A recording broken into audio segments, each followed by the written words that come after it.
ছেলে বাড়ি আসতেই ওকে নিয়ে ডিনারে গেলাম কলকাতায় পার্ক স্ট্রিটে।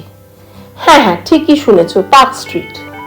পার্ক স্ট্রিটে গাড়ি এন্টার করতেই এক মুহূর্তের জন্য ভুল হতে পারে ক্রিসমাস নাকি, চারিদিকে এত আলোর খেলা। না, তারপর ভুল ভাঙলো। পার্ক স্ট্রিটে এত আলো, এই আলো কালী পুজোর।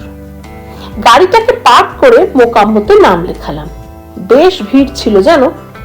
অবশেষে 45 মিনিট পর আমাদের অপেক্ষার অবসান হলো।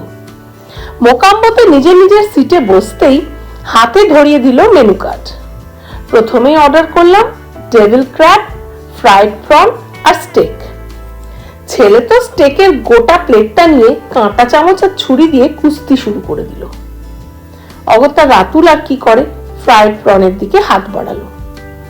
রাতুলকে বললাম ডেভিল ক্র্যাবটা টেস্ট করে দেখতে। ও দেখে বলল দারুণ।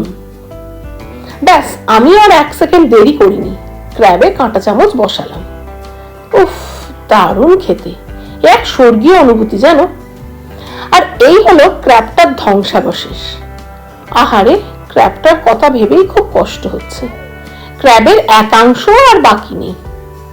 তোমরা মোকাম্মতে গেলে এই ডেভিল ক্র্যাবটা অবশ্যই ট্রাই করো।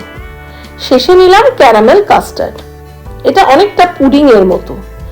এত কিছু খেয়ে পেটটা খুব ভরে গেছিল, তাই মশলা কুলচা আর নাল্লি গোস্ত নিয়ে বাড়ি ফিরলাম।